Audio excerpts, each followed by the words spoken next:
What's up everybody, Greenbolt here, and today we'll be covering the top 5 most disappointing endings in video games history. So you can guess this is going to be a massive spoiler alert, since we'll be discussing what and why these games are considered utterly disappointing.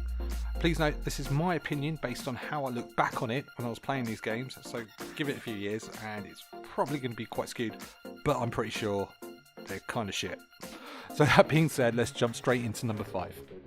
To start it all off at number 5, we have Final Fantasy X. Look, I love the Final Fantasy series, and the main reason I love to play it is because of the epic story and plot. But please note those keywords. But seriously, Square Enix, what the hell did you do? So you find out everything is going fine until the end. You have overcome numerous amount of obstacles and then a major messed up battle with Tidus' father, who is Sin. Somehow. So a massive father and son issue right there. Only to be told, Tidus never really existed, but was a ghost from a forgotten past. Auron was already dead. I mean, what the fuck? Till this day, I still don't get it. How was Auron still alive even though he was dead? What the fuck was Tidus? Was he an Aeon? A corporeal being that can only be seen by Yuna? A figment of Yuna's imagination who's living the life of a lonely summoner? So many unanswered questions, and then your main protagonist disappears and high-fives his dad. This was by far the most confusing ending I've ever come across in the Final Fantasy series. And don't even get me started on X Part 2, hence why this takes the number 5 spot. At the number 4 spot, we have the infamous Fallout 3 ending. So you escape your vault into a post-apocalyptic world where you grind for hours to either help the local settlers or become a complete dick. As you go through the game, you make decisions on whether to help or go on a murderous rampage, looting anyone in your path, thinking it will impact the story. Only to find out, when you finally reach the end, all you get is 3 shitty choices, and I hate to say all 3 sucks dick. And that's it. The end. Do not pass go. Oh, and the choices you made, well, you're shown a 3-minute clip showing you what the impact of those choices were. And those side quests that you left behind thinking you're going to continue after you complete the game?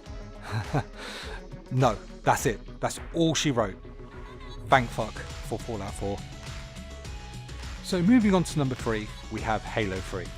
I love playing as the epic Master Chief. I mean, you start the game crashing through the atmosphere, seriously crashing through the atmosphere. And what are those Mark IVs made out of? Imagine if they built their starships out of that stuff. Anyways, we're getting distracted, so back on topic. After your systems are booted, you regain your motor skills and you go through carnage fighting the flood infestations. You meet the final epic boss. But that's the problem. It's the pathetic Guilty Spark. Yes, the end boss is Guilty Spark. And escaping certain destruction, we expect the game to carry on, but Master Chief ends up in a status pod. The end. Seriously, that's it. I fucking kid you not, he just ends up in the status pod. The game lasts about 6 hours, and for that I at least expected a decent ending. Bungie, seriously, fix up. I mean, look at Destiny.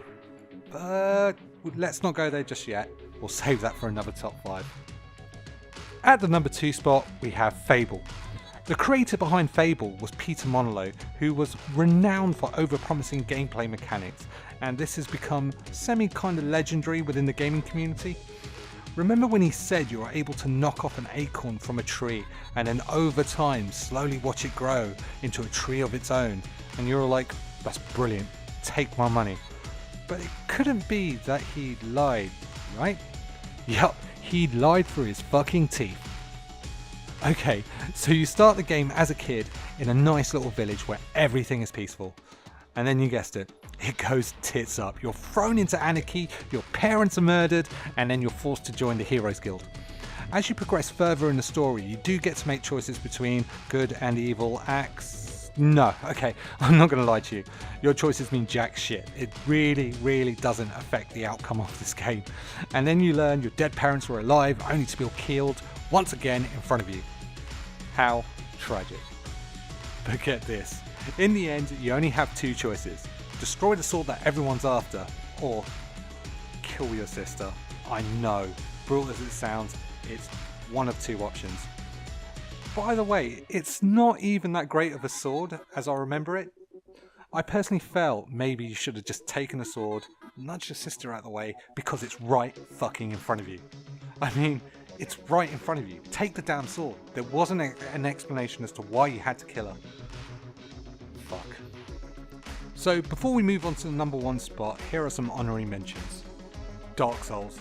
The game never ends. It just gets harder and harder. Why? We need closure. No Man's Sky. So you reach the center only to find yourself in another galaxy to do it all again. Monkey Island 2. So you're never really playing a game. It was a carnival game. A fucking carnival game. So we finally reached the number 1 spot, and you guessed it, Mass Effect 3. So you create your custom Shepherd character, painstakingly rescued all your friends, and even managed to get a bang buddy on the way, only to find out none of it really mattered. The thing that pisses me off about this game was they tried to hook you in for 300 hours. That's about 12 days of your life. And the gameplay over 3 games equates to about £140, only to lazily end it with 3 options. By the way, you don't even survive any of those 3 options. All the endings are pretty much the same. It didn't really matter if you saved your comrades from the first game. I mean, I remembered breaking my balls to save certain characters. And not to mention, being good, being bad, it didn't mean jack shit. Nothing gets on my nerves more than lazy plot endings. It's like BioWare painted over the game with a single brush stroke just to get the game out to market, only to patch it with DLC later to offer alternative endings. Shame on you, BioWare. Let's hope you don't do this again. I'll wait. Star Wars. So guys, that's the end of my top 5 crappy video game endings. By far, this has been the most fun I had to make a top 5. It had to relive a lot of disappointing moments. Anyways, if you think I missed anything major off this list, then I would love to hear it, so feel free to add your comments below. If you have any suggestions for a top 5, feel free to get in touch. But I think I will be planning something around JRPGs next, so look out for that. You can catch me on Twitter, Instagram, Facebook, details are in the description. And remember, game the clever way. Peace.